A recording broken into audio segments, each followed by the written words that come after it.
Today I'm joined by Sharon Keegan, the founder of Peachylean. If that name and brand is familiar, you might have watched them recently on BBC Dragon's Den, where Sharon's story was broadcast across the globe. Sharon is on a mission to make women feel more comfortable in their skin and silence their inner critic, and she's doing that through business. Love this story. Sharon is an incredible entrepreneur and you're going to enjoy this episode. First, quick shout out to my sponsor Sage. They're my partner for the entire year of 2022. As an entrepreneur, you have to keep on top of your finances. It is the number one thing you should be doing at every stage of your business, but especially when you're a small and medium-sized enterprise like me and you. Sage help you do that. They're the number one provider of HR, payroll, and finance software to enterprises all across the globe. Click the link below to see how Sage can help your business. And now, onto my chat with Sharon from Peachylean. Sharon, welcome to the pod. Oh, thank you so much. A pleasure to be here. Good. We're going to have a nice, easy chat. Yeah, exactly. I'm in the humor for the nice, easy chats this evening. Good. For anyone that doesn't know you, tell me what you're working on and what you do. So I'm the founder of a brand called Peachylean. So Peachylean really, I suppose in a nutshell, sells confidence in the form of spandex and nylon. And what we do is we really sell products or design products for women that we feel are left behind in the fitness industry. And I was one of them women, very proud to say. But yeah, we design products from size 6 all the way to size 26. And we champion the everyday, everybody, the everyday, every woman. And we believe that movement is medicine. And it doesn't have to be 6-pack abs or 140 kilos lifting your dead weights in the gym. It can be as little as walking your child to school in the morning, or, jumping over a puddle in the street. It's just movement, getting out of that chair and moving for the mind, essentially. That's it. I love that. Everyone's so quick to kind of niche themselves down and go, oh, I'm a power lifter, I'm dead. It's nice to kind of focus on the healthy side of things, just enjoying it. Yeah, just movement. Because I'll give you a bit of context. I came from, say, a business background. I ran a couple of businesses before Peachylean, and I ended up in we had a chat before we went live on this, but I had a really dark period of life. It was actually when I had my first son. I was diagnosed with postnatal depression. And when you're in that kind of space or mindset of, say, depressive state, you don't, the last thing you want to be told by anybody is, oh, go on and get yourself there some activewear and get your arse into the gym, because you just want to punch somebody at that stage. You really just are not up for doing that. But really encouraging people to get walking or moving in any form, even if it's just putting BBC Radio 6 on and, dancing in your kitchen on a Friday night or whatever it is that you're into, just moving your body. It sparks that, magic in your brain, the cortisol levels decrease and the serotonin increases, and all of a sudden you're thinking a little bit straighter, and you mightn't completely love yourself again, but you're certainly thinking or feeling excited about life. And that's what happened to me. I just moving my body made me feel better. And then I kind of clicked with, oh, there's so many other women that feel like me, and if we could design something like a community or just get really a conversation going around this and be really authentic and real about it, well, then we could actually help people. And that's really where the whole mission or Peachylean started, What was there a moment or a person or what sparked you into movement? What was the thing or a series of things that got you on that journey? Do you know, I don't think I've ever told anyone this, but I was in the swimming pool in I used to go to the swimming pool in Tala. I think it's called Tala Sports Complex, and there was a little creche I think it's a school complex gym, right? So there's a swimming pool and a little gym and a little, workout studio. And I was in the swimming pool one day, and there was this woman who was a lifeguard, and I think she noticed that I wasn't well, and she started chatting away to me because I had the baby. The baby was I think a couple of months, 3 months old or something. And I had them in the swimming pool. I just needed to get out of the house. And she noticed, I think, there was something up with me, and she was asking me loads of questions. She was telling me she was a life coach, and she had this class in the mornings and I should come along. at that stage I was like, oh, I wouldn't be into that. Sure, I have this baby. Like, what would I be? Mm. No, I have no time. And then she was saying, well, we have a crash here, and they take the baby for an hour, and it's only €5, and then you can go in and do your class. And I don't look, anyone who listens to this podcast who has had postnatal depression will understand the feeling of freedom I felt when she said to me that there was 1 hour a day where I could have for myself.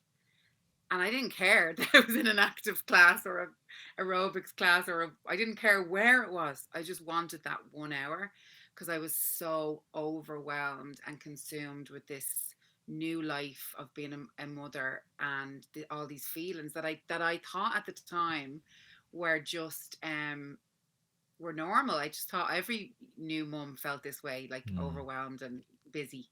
But actually, I didn't realize I was actually, fairly overwhelmed and with depression. So she noticed something in me, and she gave me that, like, out, like, not like I wanted to run away from the baby, but I just needed that time to breathe.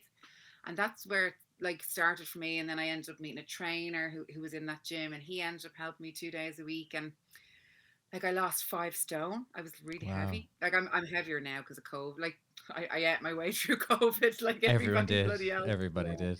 I think I put up another 2 stone, but I was 5 stone up at this stage, and I lost all of that in about a year, actually, about a Wow. year now.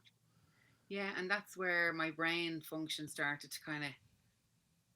I just was like, oh God, like, other people feel like this. Like, is there any way we can help them with this? And that's literally where it all started. That's incredible. That one moment, that one little spark set the journey, because it'd be quite intimidating to join anything new, to get involved in anything new, especially when you're not feeling great. Like, it's interesting how it comes down to often small moments. Yeah, like, and it's the kindness of somebody. Like, she Mm. noticed something wasn't right or something was up. And, like, she didn't have to come over and start chatting to me and telling me about her, coaching, which she ended up giving me free coaching. Like, at that time, it was called life coaching. And it ended up being like therapy, if I'm really honest. Like, it was amazing. But she gave me a couple of free sessions, and she was telling me that she was like doing she was training to be a life coach or whatever. And that really is where it started for me. And I think that Mm. I'll always carry that on, because you might, like, I'll give you an example. I noticed something the other night. I was walking out of my local shop. I live in Walkinstown here. And I just noticed something. I'm not going to go into it because I wouldn't, for privacy of this person. Yeah. But she was a young mother, and I just noticed something. And I went back into the shop and just asked her, was everything okay? And did she need help or whatever? And it turns out that she did. And look, I don't know the story. I don't want to know the backstory. Yeah. But that bit of kindness for that girl in that moment could have, I don't know, changed the trajectory of whatever she was going through. So I think that I will always pay them favors forward, because that woman completely helped me. And God, if she ever listens to this, I don't even know her full name, but I will give her credit at Good. some point and tell her to give this a little listen. I hope she does. That's a beautiful story. And Yeah. that led you then towards the journey of Peachylean. Yeah, it's funny. I was on the treadmill, right, in the gym one day, and this is when I was a little bit further on. So I kind of started to lose the weight. My confidence started to increase. I went back to college, which was, you know, I'd never kind of studied to a degree level. So I said, I'm going to go back to college, and I went back to UCD to do like a master's in innovation, which is a phenomenal course. I'd definitely recommend anyone to do that.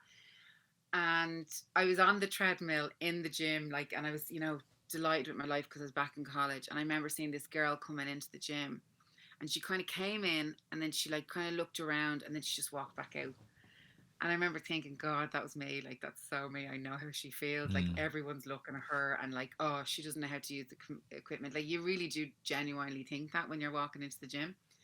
And, like, everybody's intimidating, these guys with muscles, and you're like these, slim girls and all. And you're like, oh God, I can't go in there. So I am that soldier. Like, I knew how that girl felt. And I remember thinking, it's like, it's really hard to take that first step to get into fitness. It really is very, very difficult.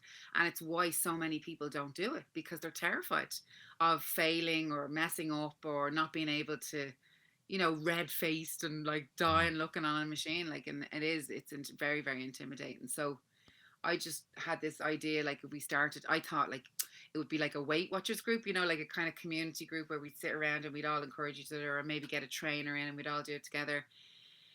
And it turned out then I was like, no, if I can get like, because I was wearing these Spanx, kind of shorts underneath my leggings, because my leggings, they just weren't kind of, they were see through. I kind of like a shifted pelvis, had a big mummy tummy, after having a big 10-pound baby.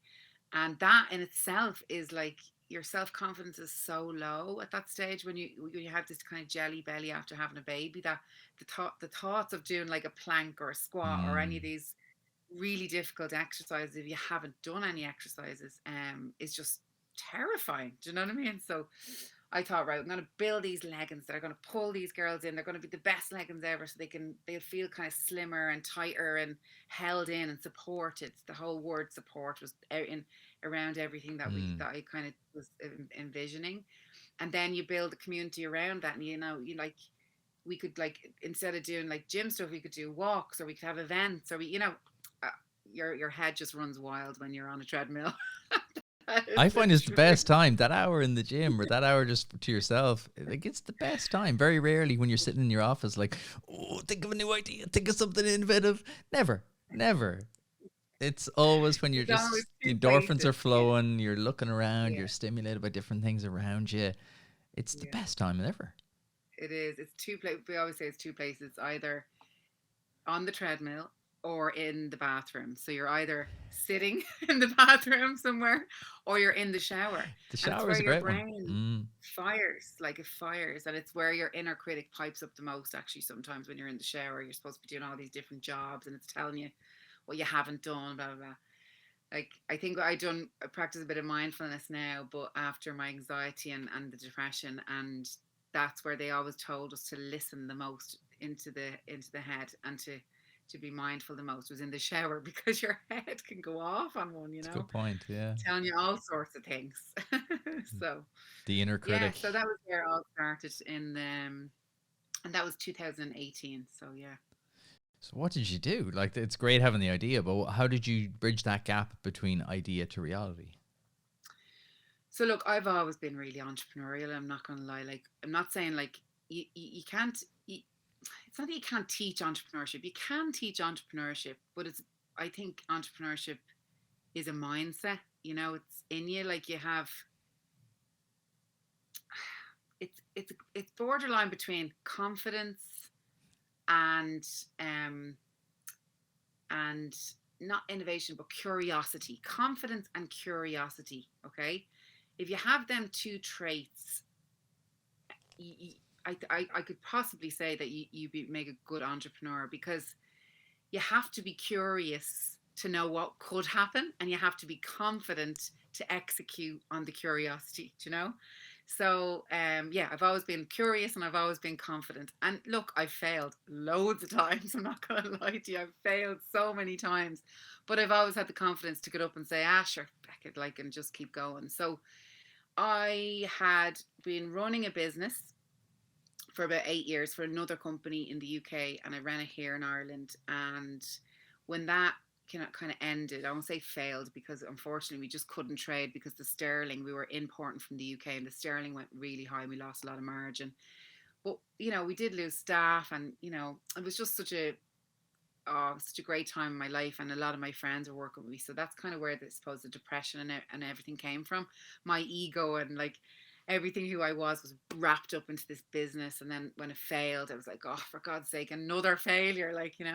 So Peachylean was easy. I was like, oh sure, look, we'll design this product. We'll go to a manufacturer. I'll show them what we need to do.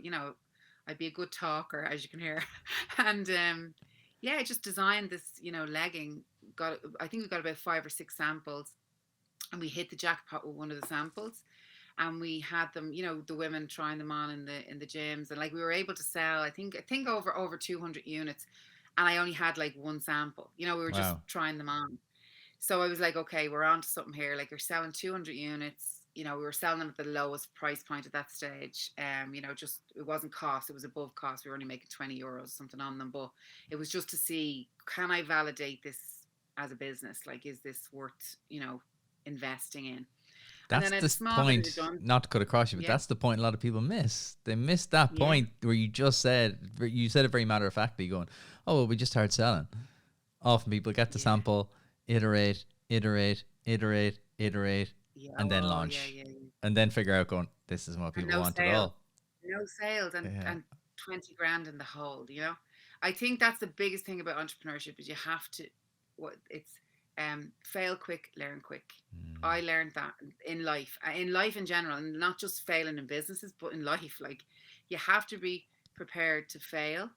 And if you fail, you just move on. You don't dwell on it. You don't sit on it. You just get up and off you go again because that's what makes you stand out from the rest. And there's no entrepreneur in business right now that will tell you that they made it first time round or that they were an overnight success because it doesn't happen like that. It just like anyone there's nobody in life that will tell you that because it's just not true. You have to have failed and learned and failed and learned, yeah, I for it to love work talking out. about So yeah, entrepreneurs like yourself who are honest, but are also on the journey. I find there's a very different chat I have with someone like yourself who are on the mm, journey and the people who have done the journey. Because often we look yeah, back and go, oh, they were magic years. Oh, they were yeah, magic. It was just best time of my life was sleeping on the floor. I'm sure it wasn't, Jim. I'm sure now when you're sleeping in the mansion is the best time in your life. But we look back and romanticize, and we often lose the lessons because we're like, oh yeah, no, that's great, yeah. But like, but you know what? There's a great point in that, Gary, because um, like you saying that has made me understand something because I think we always like I think like we always look back at a stage in our lives. Like I'm coming up to 40 now, right? And I'm like, oh God, that age. And when I look back at my 20s, I'm like, oh my God, it was so amazing. I was so yeah, free and the youth was wasted on the young because like I didn't know what I had and now I've got all these responsibilities. But there will be a day in my life where I'm sitting, say, please God, in my mansion and I won't be busy and excited and curious and like confidence. It'll just be there. And like I heard this great quote, and I don't know who it's from. I can't even tell you the name, but it was a guy who, and I don't even know the quote, but it's my version. He was saying that everyone wants to live at the top of the mountain, and if we just say the top of the mountain is this beautiful house with a pool and the success, right? But it's actually the journey on the way up that's the most rewarding. So you can get to the top of the mountain and look back, and that's where all the fun was. So I'm just in the fun now, and I'm actually enjoying it now because I wasn't for a long time. I had a lot of issues, personal issues and stuff, and now I'm in it, and I'm like two young kids, mad business, up, down, sideways. I always call it the roller coaster of startup, but I genuinely take a bit of time every day to take it in and say, do you know what, I'm actually enjoying this. This is great crack. and that's key. I think that comes with experience as well because early on you're kind of just rushing, rushing, rushing, rushing. This is so tough. You actually rarely take time to kind of go, yeah, this is actually a lot of fun. You were Yeah, selling in the gyms. Who are you selling to? just the everyday woman. Like I suppose the woman that was standing beside me on the treadmill, and the girl on the bike, and the girl in the aerobics class, and I was just chatting and telling them about these leggings. And like we validated by this is the God's honest truth. I've never built a website or anything like that in my life, but there's a great platform, as anyone who might be listening here, called Shopify, and you can build a landing page and add one product like for completely free, and that allows you to validate if this product's going to sell or not. So for any entrepreneurs out there that are looking at or have an idea, they can put a photograph up on this landing page that will cost them zero, like zero. Like my 4-year-old child could have literally put this website together. And this girl who was in the gym with me, Tanya, her name was, she had the most fabulous rear peachy bum. And I remember putting her in the leggings and another woman who was kind of like a little bit peachier, beside her. And yeah, we were able to validate like straight away before I invested any cash whatsoever in, sending my money to the manufacturers. I was able to say, right, well, look, we've 224 units sold here. Like this is something, at least I'll get that money back if we invest in 300 units. Do you know what I mean? So it's a good lesson for anyone to give it a bash. And they were the first pair, like we iterated loads of times. You know, we were 3, 4 years in now, and Peachylean isn't what it was on the first day.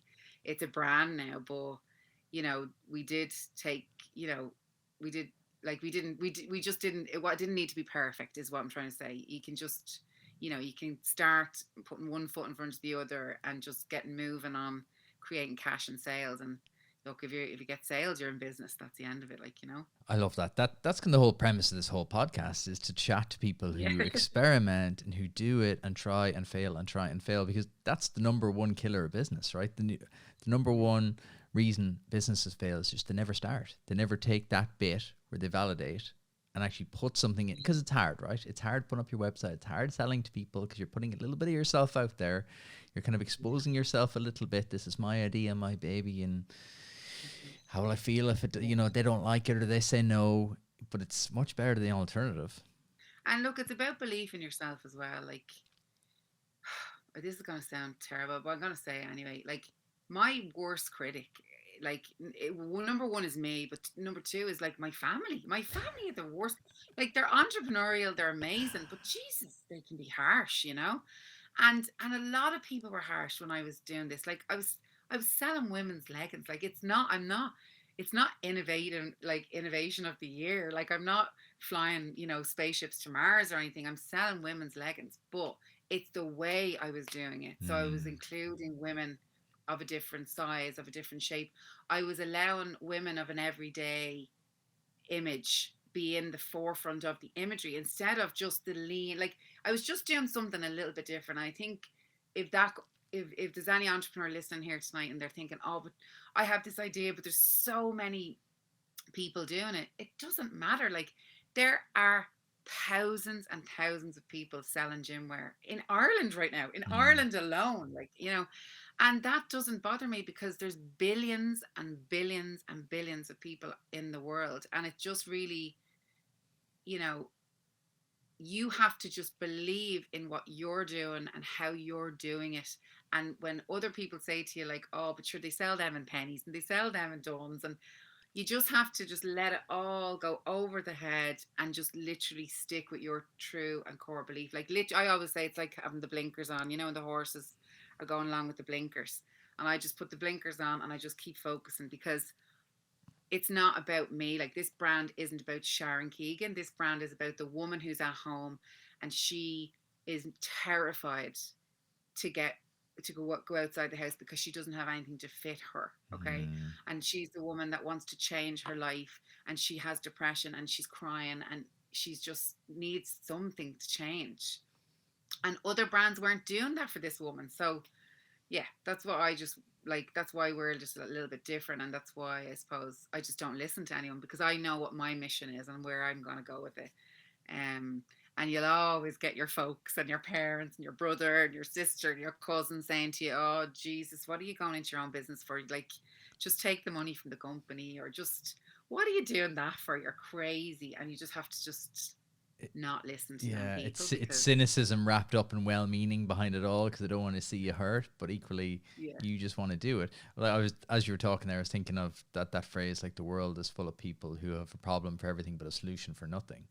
I always think about that when I see social media. I'm like, that person has a problem for everything but never suggests any form of solution.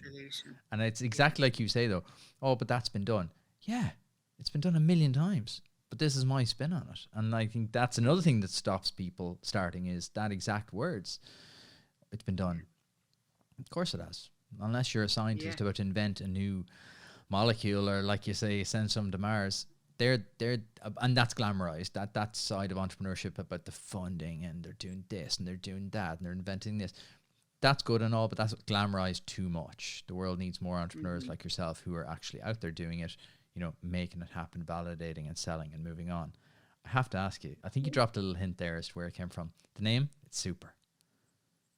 Yeah, do you like the name? I do, yeah. I get so many people saying they don't like the name, but it's just literally from peachy to lean, so from 6 to 26. Brilliant. And it's literally that. Like, and the name came from actually, do you know Grease? Do you know Grease, the film? The film, yeah. I thought you were You going know, to say Greece, like the country of the film. Yeah, the film. I get it. no, so Rizzo in Greece, Right. who's short hair Rizzo. Yeah. She always says in the film, so it's an American slang, like Peachylean jelly bean. She says, "Oh, oh no," she says peachy keen jelly bean. And what peachy keen means is everything is okay, a-okay, like everything is fine. Okay. So that's a spin on everything is fine. We've got you, peachy Chilean. Gotcha. Because the name's a hard one. The name is hard. Coming up with a memorable, good name these days is damn hard. It's a hard one. And then, like, if we wanted to spin into like men, I don't know how that would work. It'd have to be PL or something like that. I'm not sure. But for now, we are just women. So yeah, we'll cross that bridge when you come to him. It won't be a problem. So how you sold the first 200? What happened then?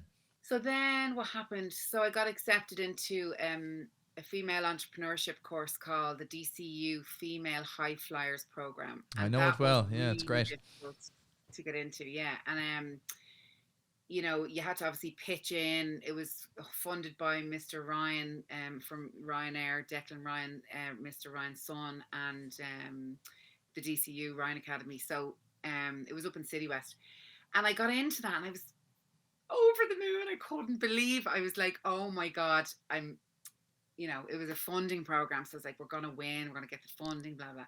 Because you pitch. You start off pitching, and then it's a program, and at the very end you do a big pitch, and then there's a winner who wins, like, the prize or whatever. So the first day, entered the room, delighted with myself, and I was feeling a bit unwell, and I was like, oh god, I had like this thought, oh no, and I found out I was pregnant. And I thought, oh shite, because like I'm not gonna like lie to you, I was delighted, but at the same time, I'd just come out of a depression from my first baby, right? I had this new thing in my life, which was Peachylean and the baby, and everything was going great. I'd lost all my weight. I was back in college. I just got accepted into the DC Female High Flyers with my new business. Like, I was like, yeah, I'm onto a winner here.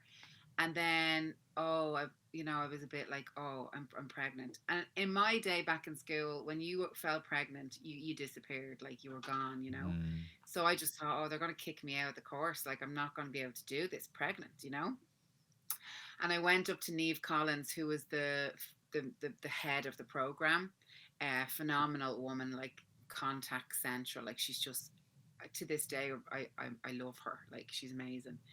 But I went into her office and I was like, oh, look, Niamh, I'm really sorry. Like, I'm just letting you know I'm pregnant. And she looked at me and she's like, yeah.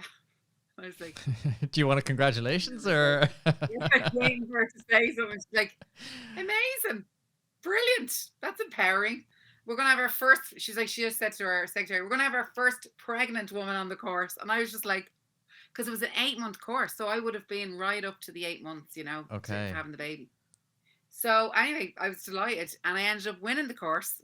I went on and won, and got funding from Enterprise Ireland, 50 grand in funding with the CSF course after the DCU Female High Flyers, and that was it. That was the start. Then really the start of the business, because we'd funding, we'd a business partner now, Enterprise Ireland, and we just kind of.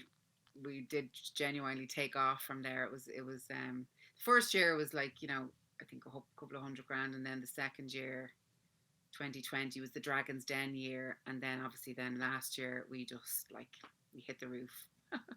Brilliant. What was there a tipping point, or what was the accelerant on that journey, I guess, or was it just a gradual? Was it the results of all the years previously, or was there a tipping point? Look, there's a few really, like they always say, luck, but you do make your own luck. I genuinely believe you do make your own luck. You have to grab opportunity when you see it and just go for it and not be afraid to do that. But I reached out to people like people who I never thought would support, like influencers like Vogue Williams, some fitness influencers that were in the space of talking about mental health, and I seen as very authentic. And at the time, I really genuinely didn't know very much about social media or Instagram. Now it's my full-time job. I live and breathe it. But, Vogue Williams sold out one of our lines, in a matter of minutes, really? By just putting it up. She was pregnant as well. She was mad into fitness at the time, and she was boxing in a boxing ring with a pair of Peachylean leggings on, Amazing. and left. It just blew up. Like I couldn't believe it, and she sold out the whole line. And yeah, we were just lucky, I think, because a lot of Irish women really got behind the messaging and they just loved it. So I think the timing was really good. I think the messaging, I've always been a big thing about, I've always had a big thing about brand. I'm very strong with brand and telling a story and putting the customer into the story. Like it's her, because it is her at the end of the day. It's all about her. It is about me and my story, but it's definitely more about her.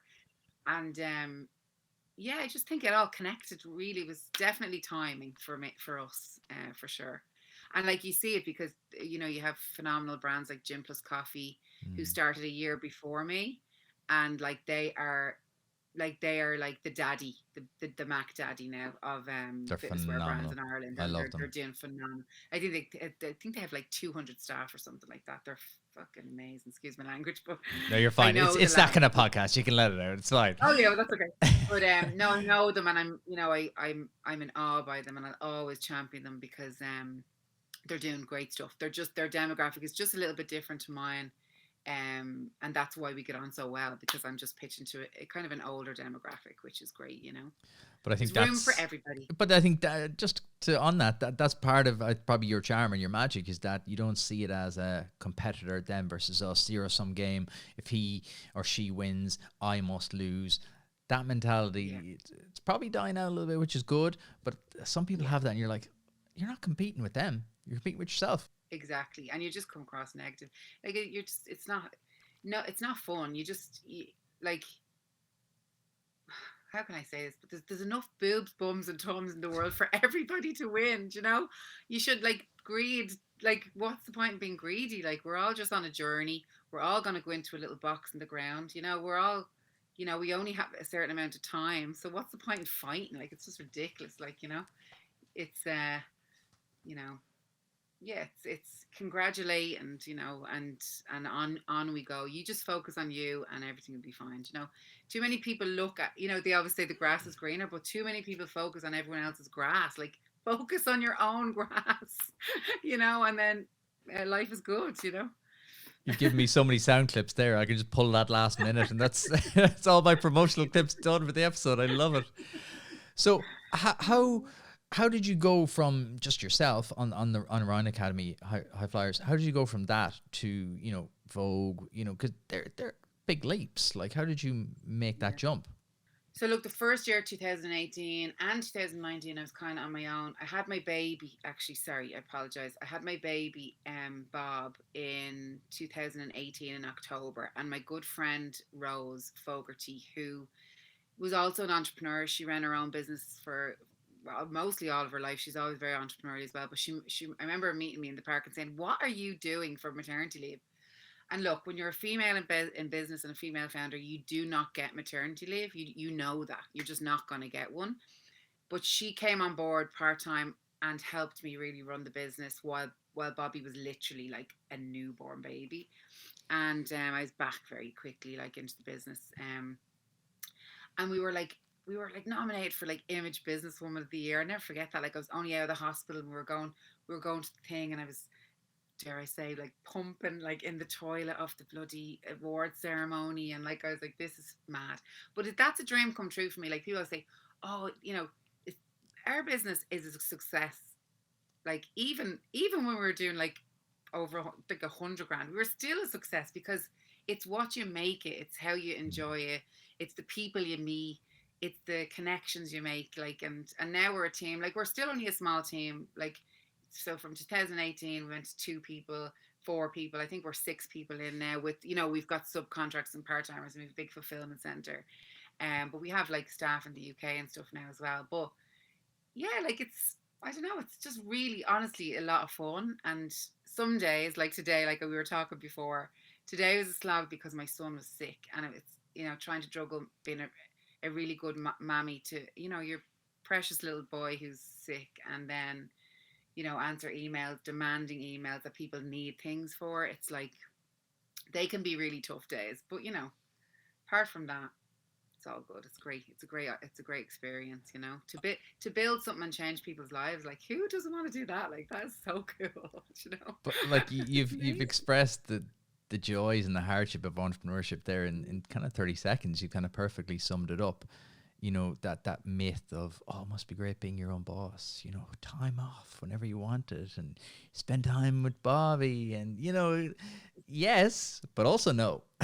You know, there's, Oh, you know, there is a no. glamorization, I find. So I like when people are so honest and feel comfortable enough to share and go, look, this is what it's actually like.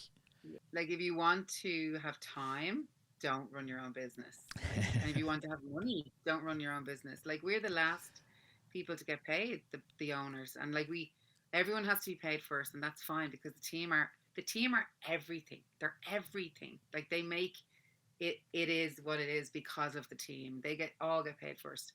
And you don't have time. Like, I am the person that will do the job, and I will be there till 10 o'clock, and I will have to make sure that everything's done, and let everybody else go home. Like, you do not have time. So there is sacrifice, and especially being a female entrepreneur, there's a lot of sacrifice because we have family, and I don't have a nanny. I don't have a cleaner. You know, I don't have all these things. Like, I'm still a startup stage where I pay myself a low salary, and yeah, but I'm happy to do that, to build something. You know, to build something. So I'm not complaining, and I'm Well, very no, you're privileged. being. I think you're being honest without complaining, and Yeah. it's a hard line to walk as well. So I really do Yeah. appreciate it. What was the journey towards Dragon's Den? Oh God, so Dragon's Den. Dragon's Den was a long journey, but you know, one I will tell. So basically, look, in 2019, so after the female high flyers, I had Bobby. I was in doing the Image Businesswoman of the Year awards, and then we were looking for funding and looking for opportunity. And obviously, you're always looking to grow your business, and get it into papers and press and PR and the whole lot. Like, that's what building brand is all about. But a friend of mine ran a food company, and she had designed this frozen food product, and she was trying to get it into the UK. And I just said to her on the phone one night, because obviously all female entrepreneurs, all entrepreneurs really, ring each other late at night, complaining and moaning to each other because we understand, we get it. Like, Yeah, so we allow ourselves 5 minutes to vent, and then right back to, yeah. let's fix this, But we were having an event, and she just said, like, I need cash. And I was saying, why don't you go on the Dragons Den, the BBC? I know they're taking applications now. I seen it on their website. Or it was on a BBC show or something like that. I remember seeing it, and I just said, why don't you go for it? And she said, oh God, no, no, I don't think so. I wouldn't be able for that, blah blah. I was like, just do it. I was like, if you do it, I'll do it, and we'll do it together. Like, Okay. so Had we you been did. thinking about it? Was in the back of your mind? Was a little earworm in the back of your mind thinking about Well, it? of course, I loved the Dragon's Den. Yeah. I've loved the Dragon's Den ever since I was a kid. Like, my Same. dad was Yeah. mad into it. And, like, we're independent trader trotters. Like, we're the trotters. We're the trotter Yeah. family. Like, we love Del Boy and independent trading, whatever, you know what I mean. Only Fields and Horses. That's what I'm trying to say. Every So Christmas, we I are watch it on big repeat. fans, yeah, of Only Fields and Horses, and then the Dragon's Den. We just loved business kind of type programs. Every Sunday we take bets on who was going to get the thing. So when I seen the opportunity, of course it stuck in my head. And when I said it to her, and I said, well, I'll do it if you do it. So of course, like, yes is the answer. I was so putting myself forward for that. And then a year passed, so didn't hear anything. Like, we just applied, and you apply to loads of things. Anything on the television, any PR stuff, I was applying to everything. Like, I'd say I applied to 50, 60. I'd say people were laughing because I'm a very bad speller. And I'd say people were laughing at some of the things I wrote into them, and I'm sure they got a great kick out of me. But anyway, this particular thing landed, and I was in McDonald's of all places on the Kylemore Road, and I was sitting there with my kids. It was in the summer around August time, and I got a phone call. It was the producer of the Dragon's Den asking me would I come for a screen test, and I was like, hold on, I think about that. Yes. so that was in, like, the summertime, and I was so excited. But it was obviously only a screen test. You have to go up. You have to do an interview process first, and the interview process was in January of 2020. which trying I to think went. back now in the landscape of Yeah, the I last know. couple of years. My This was brain pre-COVID. is like So pre-COVID. yeah, it was Just pre-COVID. yeah, just a month pre, yeah. And so we went to the screen test. I remember because it was the 22nd of January. Because I remember because my brother Alan, who's recently passed away, it was his birthday the day after. So I went over for the screen test, flew home the day after, and then went straight to his party to tell him because I wasn't allowed to tell anyone. And I was like, "Oh, like I just been to the Dragons Den, the BBC, like oh, you know," and he couldn't believe it. He was so happy, but yeah, so he was like, "You're gonna get that. That's so you. Like you're made for television. Like blah blah blah." But you know, anyway. And then COVID hit. So that was it. I was like, that's gone out the window. That's never going to happen. And then look, Alan, who I was just speaking about, passed away on March 25th. So we were in lockdown, a week into lockdown, and he sadly passed away. And that was it. Like the whole family were just destroyed at that stage. So you can only imagine. So sorry to hear And that. oh look, it was really tough. And anyone here, there's going to be people here that listen to this that have had loss and grief over the last 2 years because thousands of people lost people. Unfortunately, we lost way too many people, and we lost a lot of young people. And I think when you use someone so young, it's particularly horrendous and so sudden and so tragic. So yeah, that was really tough, and we couldn't be together. Like you know, it was such a difficult time. Like you couldn't walk outside your door. There was police stopping you. You couldn't. No one could call to the door. Like there was no support. And like for someone who runs a support business, like who champions support and coming together, that was the most horrendous part of it, because to not have a funeral for somebody who was so well known, you know, to not have like to not be able to sit and be together as a family, to drink, to hug, to cry, you know, I think that trauma of that will always be with me and will probably stay with me for a very long time. And not just me, you know, the thousands of other people who had to go through that as well. So that was really tough. And then, yeah, they rang me in the midst of that, the producers, and I said, no, I couldn't imagine standing up in front of Five Dragons pitching business when I can't even like talk properly at this stage. And my dad talked me into it. He said, look, it's going to be a while. It's not till September, you know, give it some time, but I really think you should do it for him, because I think this is a sign from him that, you know, you should, like, he's giving you that sign, you know, like you got through or whatever. So that was it. And we went over, it was in COVID time. So the BBC were really great about, like, you know, keeping people in bubbles, like bubble plane, bubble taxi, bubble hotel, everything was in the bubble. And yeah, they didn't let, and they weren't letting anybody come. Like it was you on your own, no team, just one person, you know, because it was so, restrictions were so bad at that time. But they let my dad come because they knew I was in such a, you know, vulnerable stage at that point. And yeah, we went in. It was literally, what was that? That was April, May. So March, April, May. So yeah, just 4 months after, and we were, yeah, it was hard. I'm not gonna lie to you. Yeah, just listening to that is hard. It's hard even to listen, to feel that pain. So yeah, I appreciate you sharing that. That's very raw, even still, to do it then and stand up in front of it. It's incredibly brave. Yeah, but like, look, it was a battle, because you know, you think like, am I being disrespectful doing this? You know, like, am I disrespecting my brother here? Oh yeah, so many things you think of. Yeah, should I laugh at a joke anymore? Should I?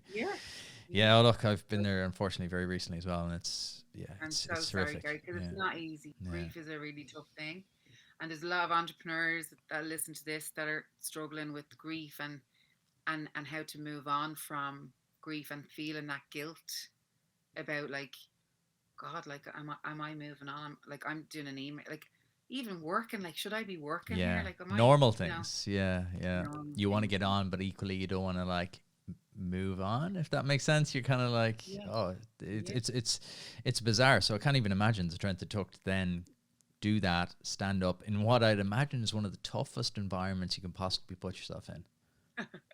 I don't think do things by halves, Gary. Now you know that No, from no, it was speaking to you. full on. But no, look, I looked at it this way, and there was a moment, that I nearly didn't go in because I thought, oh no, I can't do this. Like the inner critic got in there and Mm, told me, like we just spoke about, what are you doing? Like, this is disrespectful, and like, how dare you move on with your life, and or even like pitching, like what's money all about? Like, you yeah. were the richest person alive when your brother was alive, and now you're like, this is bullshit. I'll be honest, that's what I was thinking. But but great father, great family, and also my brother's memory, like saying to me, do you know what? This is a dream come true, and like, I'm giving you this opportunity, and you're not going to take it. Like, you'd always have wondered what if. Yeah. So I took it as a sign from him that, like, this is your time, so go for it, the kind of way. And I just did go for it. And thankfully, geez, thank God, um, it turned out phenomenal. Because imagine I didn't go for it. Imagine I didn't. All of the stuff that happened afterwards would have never happened. And I, bravely did do it. And it turned out to be incredible, like incredible. So, yeah, it was a dream come true, really. It comes back to your earlier point, though, and your whole ethos and how you approach things, just to do it, to not be afraid to put yourself out there, even when you don't think it's the right thing, even when you know it's going to be incredibly tough and you're probably going to fail, but there'll be that 1% chance that you won't. I love that phrase. Yeah. But what if I fail? But what if I fly? Yeah, I it's mean, beautiful. I Like, did it's so short, and it kind of sums up entrepreneurship, I think. And that. Yeah. then take me into the den with you. What was, because you've told it beautifully there. You've kind of given me a sense of how the emotion and the feeling of leading up to it. And then what was it like when you actually stepped in? It's funny because they're very smart. So have you ever watched The Dragon's Den and you're like, why doesn't that person have makeup on? Like, why didn't they do their hair? They knew they were going to be on television. Have you ever watched it and said that? I Or someone was unprepared and you're like, what? How were they not prepared? They yeah, knew they were going. years and years and So years ago, before you have your own business, and you know how bloody hard it is, and you know how yeah. hard to do pitches, and you're like, hey, they don't even know the profit levels from Q2. How can you not know that, John? Whereas now But I'm like, now I have such empathy. I'm like, oh, I'm getting the nervous sweats for him, because he's like, just. And it's only as I've learned through a friend of ours, Pamela Laird, has been on it, and she was telling me the whole story of how it went. And I was like, Yeah. oh, that makes a lot of sense now. That makes a lot of sense. Yeah, they kind of tried to catch out. I know Pamela as well. I was with Pamela there a couple of weeks ago. She's a gorgeous girl, and a real champion for female entrepreneurs. But so they try and catch out. So they film you going in and out of the lift a few times, and then on the last one, the dragons are just sitting there. So I didn't know. The old Like, I did switcheroo. not. That's it. So it's like I didn't know that that's what I was walking Oh, into. wow. So So they that tried gives you to that kind catch of me off. hesitancy, I guess. Ah, Yeah. yeah, cute, So I was clever. like, and the doors opened this time. So it opened a few times, they weren't there. And then this time it opened up. And I was so excited to see Deborah Maiden that I just Yeah. darted out of the lift and I was like, hi, dragons. Like, I was like so excited. It turned from, I suppose, I'm kind of glad I didn't know they were there because I would have got really nervous. But it turned from, just shock to real excitement. And look, I'd said the pitch so many times. The guy in reception in the hotel in London knew the feckin' pitch at that stage. He knew it word for word. My dad knew it word for word. He was saying it in his sleep at one point. And yeah, that just went really well. So they received it well. There was a bit of kind of, feedback and stuff that I was able to take from it. But you see 7.5 minutes. It was an hour and a half. I was in there for an hour and a This half. was my next question. I was like, how long were you in there? An An hour and a hour and a half. half getting grilled. That is Grilled. And if horrific. I had slipped up on anything, it would have been shown on the Of television. They're course. really looking in depthly at your finances, your forecasting, your plan. They ask you curveball questions. Like, I was able to, answer a lot of the questions, and then they show the bit where they get the tears. So like they didn't show any of the like phenomenal, like you know like any of the questions that I was asking about strategy or, future forecasts, all of that I was like, bam, bam, but I got it all. I was delighted with myself. And then they showed the tears, but it's TV. Of course, they're going to show the tears. What's the narrative? So, we need to put her into a little box. What's going to be her narrative box? Yeah. But look, at the end of the day, I have no fear about, who I am, what I'm about. That is the situation I was in at that time. Unfortunately, emotion does get the better of you when you're answering questions about a particular time. Like they asked me about March. Do I think the producers told them to ask me a question about March? Maybe, they knew what they were doing. I'm not sure, but it's TV at the end of the day, so you're gonna get them throwing you, the curveballs like they did. So, but look, it worked. It worked out first, so it was great in the end. What happened, So. And you've been on a bit of a journey since. Yeah. What's been happening? Oh God! Like, how can I say? It's like getting on the roller coaster, and you're just like trucking along for the first year, and then you're trucking along around the corner, and then all of a sudden you get to this like big kind of hill, and you're just reaching, and that's the Dragon's Den. And then, as the Dragon's Den explodes onto the television, you just take off, and you're like getting swung around the place like a lunatic. Like, it was mad. The last two, it was 2021 and now into 22, like madness, like mental, trying to get up for air points, like, and we're a small team and we're clutching and it was mad. And then we were catapulted into the UK as well, you see. So with the Irish business running, and then all of a sudden, like, we open up a business in the UK because of Brexit. So that was a whole new, like literally a whole brand new business, new staff, new fulfillment center, new stock coming from our manufacturers into their fulfillment centers, new expectations, because the UK consumer is very different to the Irish consumer. Interesting. Yeah, they're a little bit more, say, advanced in e-commerce, and they next day delivery, free returns, customer service on point. Like, and we made a lot of mistakes actually. So, the Dragon's Den taught us a lot as well, because we were in a hole, like a tsunami, for about 6 weeks trying to get through orders and customer queries. Just directly on the back of Dragon's Den, it still has the power to move the needle that much. I feel sick. I feel anxious talking about it. Like, it was unbelievable. Like, yeah, madness. Yeah, madness. I think 4,000 new customers in a week or something. It was mad. That's incredible.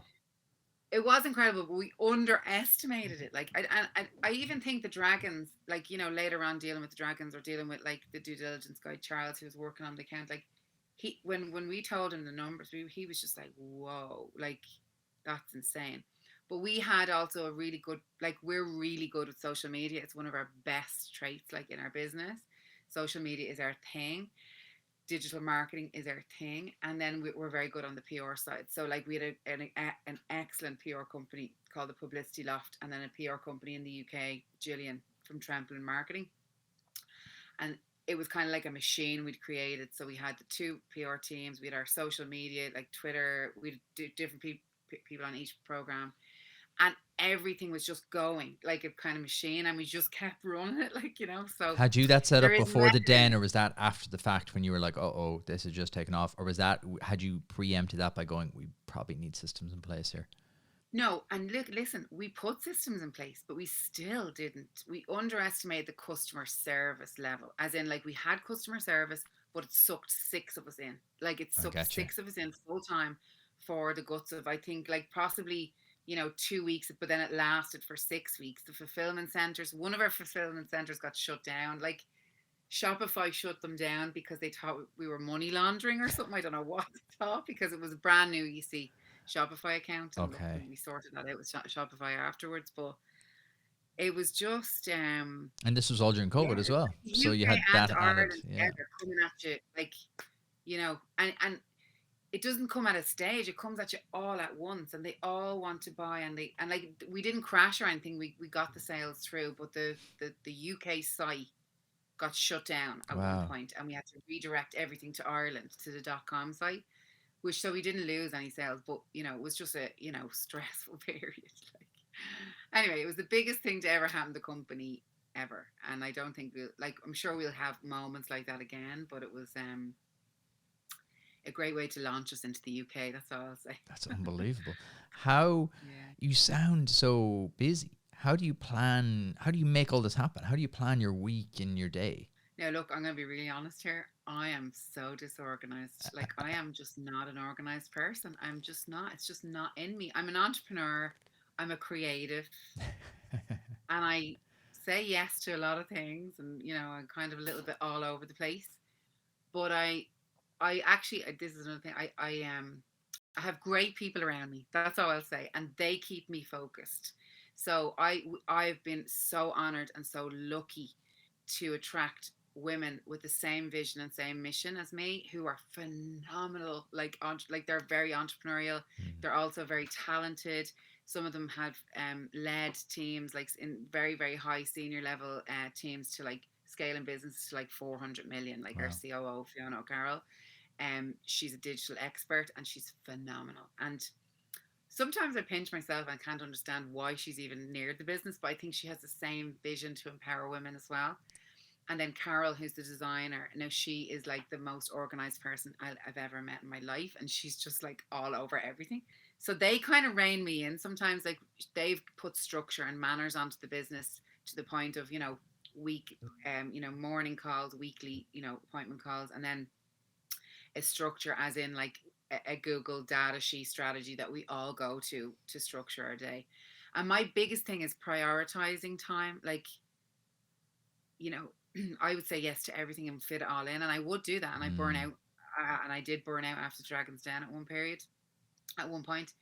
But I now have to prioritize my time and say, okay, look, what is the number 1, 2, and 3 today that I have to get done, and the rest can happen, on my free time in the evening or whatever it is. But there is definitely priorities. Because sure, we're raising cash at the moment, and that is my full like priority right now, because we need more cash to scale the business quicker. So yeah, it's just there is no magic solution for me. I'm reading a great book though, and it's called for about time, and it's called I'm not reading it. I'm reading a book and I'm listening to a book at the moment. That's how I do how I roll. But the one book I'm listening to is called 4,000 Weeks. I'm reading the very same book. Yeah. Right now. I literally am on chapter 4. Yeah. No way. I'm on chapter 4. There you go. That in is sync. Yeah. Unbelievable. Right. Yeah. So to your listeners, It's great. phenomenal book. I'm very early in, and I haven't talked about it yet with anyone, but I'm like, it's quite deep, but it's brilliant. very good. The So busyness. good. And look, it speaks to me. I'll put it that way. It speaks to me a lot going, oh, this to-do list. Better she have. If you're on chapter 4, the one thing you will relate to, but it stuck with me because obviously it's personal to me, but also if you've lost as well, that the word decide, so decide, the word is actually a derivative of another 2 words, which is homicide and suicide. And what it means is, the meaning behind the word decide is to leave behind, as in leave behind, whatever it is, okay? To let go and leave behind. And it's also suicide and homicide. So that both of them words we both know come from a negative point, but they're also leaving behind. And when I listened to that guy explain that, I thought, oh my God, I just need to decide and let it go. Let it go, because my biggest thing was procrastination and not being able to decide what to do or how to do, or to like constantly putting things off and not. So it literally is that, things like that really triggered me from that book. It's very deep, but for any of your listeners who want a bit of context, it's a book about that most lives who are lucky enough will have 4,000 weeks on this earth. And I'm halfway through that. So I've only got 2,000 weeks left. And when you know that and you put a value on your time, because why spend the time doing anything else other than what you really, truly are supposed to be here doing? Like what you're doing right now, Gary, your passion, your projects, exactly. your heart. And you can feel a guilt about that. And I picked, it's funny, it's weird we're having this conversation today, and and after everything that's happened, I picked it up because of having had loss.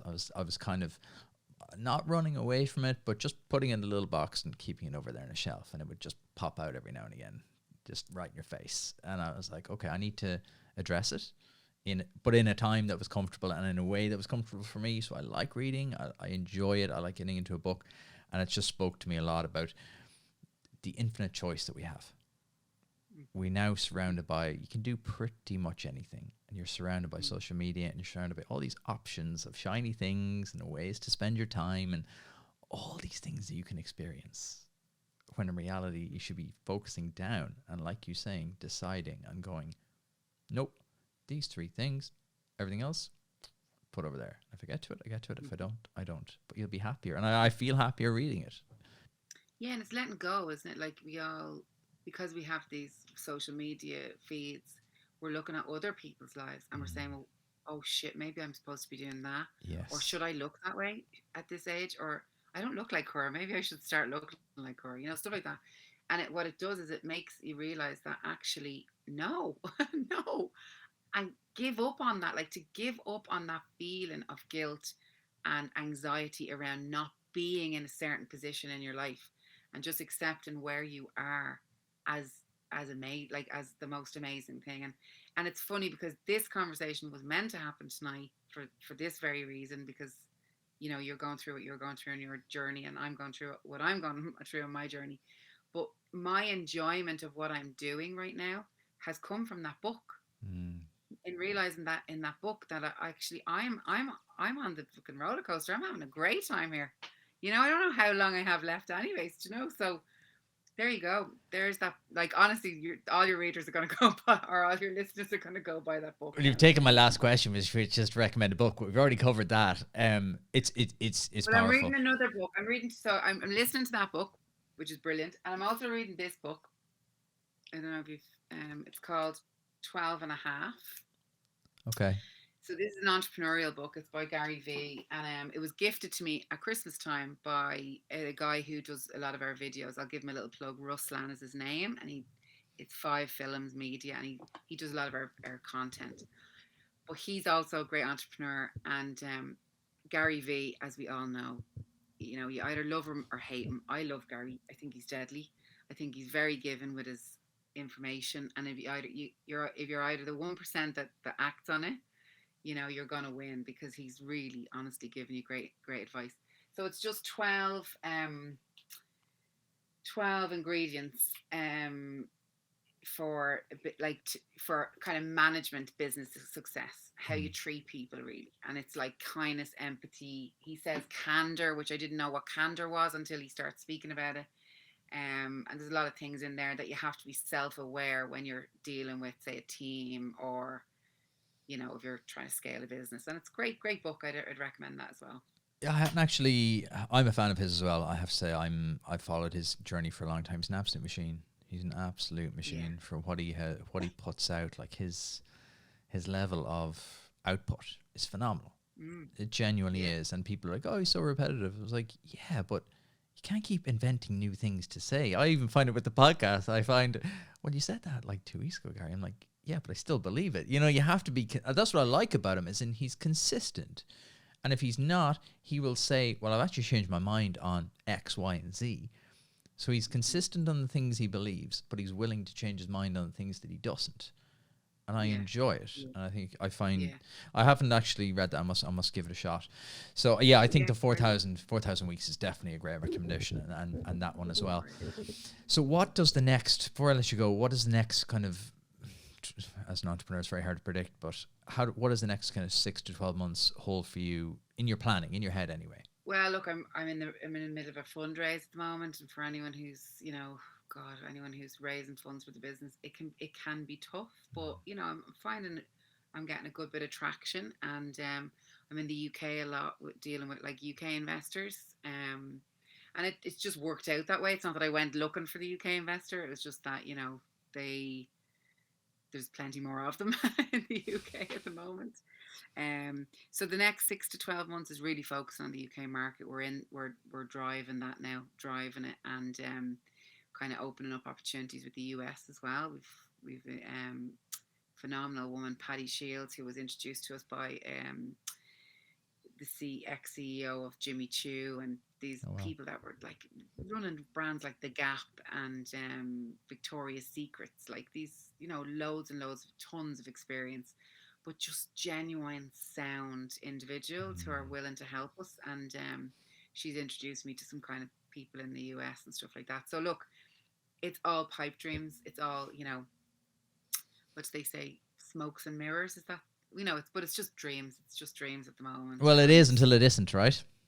Exactly. But you're just kind of putting the motion, putting the feelers out there. I would say put it out to the universe and it'll all come. And when the opportunity presents, you just go and you take that opportunity. So, but I'm just literally on the ride, on the roller coaster, coming back down off that mad loop-de-loop year of the Dragon's Den and settling into 2022. And like there is a plan in place, but we're just trying to all make it work out and hope it does at this stage. So you've spoken about it a little bit there, and this I'll kind of leave you on this point, but you've spoken a lot about female entrepreneurship and empowering female entrepreneurs. What's your kind of advice to aspiring female entrepreneurs and entrepreneurs who are already on the journey? Yeah, look, I think there's not enough of us and there needs to be more. And if you're in the clique, you're so supported. And I really, really mean this, like your friend Pamela, myself, Amy Conley, there's, Jennifer Rock, the girl, there's just so many of us all together, like encouraging each other to do well. And we really genuinely want each other to win. And what I do say is women, Irish women, English women, we all have this fear and this it's this inner belief that we aren't good enough, or they are not going to approve of what we're doing, or I can't say that because, or I can't speak in public, or I don't know enough about business, or I have 2 kids, I can't do that. No, you can. Everybody can. You just have to believe in yourself and know that if you try and you just genuinely try, there's a gang of us that's going to help you. We really will. So, reach out, ask the questions, ask for help. Don't be afraid to get things wrong. Don't be afraid to fail. Don't be afraid to put yourself out there. Like, what's the worst that can happen? Like, the worst that can happen is someone might say something bad about you. They ain't going to pay your bills. They ain't putting, food on the table. So, no, it's just, yeah, I think that's the biggest fear that people have in general, is that they're going to be rejected, or they're going to look bad in public, or they're going to be criticized for something that they do. And one thing I will say, and this is because that's a fear, right? No one will ever criticize you for getting up and doing something for yourself. Like, that's unique. That's your own business. Whoever criticized someone for running their own business? Like, first of all, I don't associate with people like that anyway, but if I did hear, I would just be like, what's wrong with him? Do you know what I mean? So, no one ever built a statue of a critic, as they say. Yeah. But don't you always champion someone who's giving it a bash, giving it a go? Do you know? Absolutely, because you know how hard it is. You know how hard it is to make that first step. And that's how I ask every single entrepreneur that. What was that first step you took? How did you get that first step? Because that's the bit I always try get across in every single pod that we do, giving people that belief of that first step. Because so many people reach out and go, I've got this great idea, but... And that's the killer. That's the one word in their email or their message to me, is just weighing them down. So I'm always trying to get that out of every single entrepreneur, and you've been super open. For any female entrepreneurs listening, where would you point them towards, or is there a kickoff point that you'd say start here? Apart from just getting started, what else is there? Support networks, or what would you point them towards? Yeah, like if you've a good idea and you can put your idea onto paper into a business plan. You can go to any local enterprise office and ask for a mentor for support and help around your idea. If you can progress the idea into something that's viable, there's programs like New Frontiers, which is a free program to get structure around the idea and really build a plan, and teach you about finance, and it teaches you about starting up on the CRO, every little step that you need. So the New Frontiers program. And then if the New Frontiers program feel that you have something, you get to pitch, and then they give you 5 grand or 10 grand funding towards actually putting, plans in place to build a viable product. And you mightn't even have the product. Like you might just have the idea at that stage, but they will give you 5 or 10 grand to work on the idea. So I would start there. I would reach out to people in the business. Don't be afraid. If they don't get back to you, they're not being rude. They just don't have time. We genuinely are jam packed from 9 in the morning till 10 in the evening, and have kids as well. So don't be offended. They will eventually get back to it, because most of good entrepreneurs will always get back to somebody who's reached out for a little bit of advice. And if we can't do it ourselves, we'll definitely steer you in that right direction. And do a lot of it. Like they call it networking. That's bullshit. Networking is a scary, terminology. It's just talking to people. I hate the word. I hate if someone builds as a network event. I sure as shit ain't going to it, because I hate them. And I was invited to one recently, speed networking, and I was like, well, I definitely will not be there. I can't think of anything worse. No, but you know what, Gary? One thing, and you hit the nail on the head. It's not nice to be told, like, we'll say speed networking or whatever it is. But do you know, like, our generation, we're good at speaking. We're good at speaking to people, even though it's terrifying, but we're good at it, right?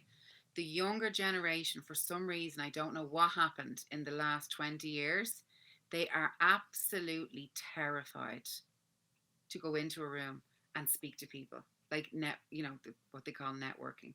So that has to be a skill. It's a skill, maybe, that has to be worked upon. And if you're afraid to do it, do more of it. Find a way to do it that's comfortable, right? One-to-one. Yeah. Approach people you admire. You give that advice already. Approach people you admire. Reach out to them. Offer some value. Do it one-to-one. Build it's talking to people and having value and being empathetic and having been self-awareness. All the things you've already talked about. It's a much better way. And don't be afraid to say, I don't know how to do this. Yes. Do you know how the to magic do words. This? Yeah. Because everyone's afraid to admit they don't know. Yeah.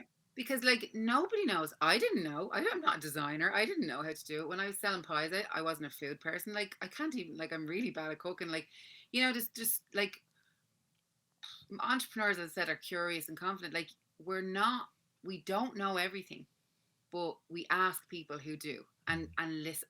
Learn how to listen as well. If you're going to ask a question, be prepared to listen. And I know I'm terrible at listening, so I have to work on it. You're going to tell me that, but I'm very bad at it. So, but that's what you should do. Reach out. Where can people learn more about Peachylean? So we're incredibly active on Instagram and becoming a little bit active on TikTok with our 25 new followers. Nice. I'll have to check it out. Well, I'll tell you, we're setting the world alight with our 25 followers. But look, I think it's the way forward. We have noticed that the Instagram is starting to fall off a cliff a little bit, but don't get me wrong, we're very active there. So if you add us on Instagram at Peachylean Official, and obviously Peachylean on TikTok, we're very new to that platform, but that's where you'll find us mostly. And you can email any of us on any of the channels or on peachylean.com. Perfect. Sharon, thank you so much for joining me. I had immensely enjoyed that, and I appreciate you taking the time so late in the evening to do it. I hope the little man feels a lot better. It was a lovely chat. I needed it myself. It was kind of calm today, so I appreciate your time. Thank you. Hope you enjoyed my chat with Sharon. An incredible journey, and it's only the start. If you enjoyed today's conversation and you want to hear more, click here to watch last week's episode and click here to subscribe to the channel. I'll see you back here next Thursday for a brand new episode.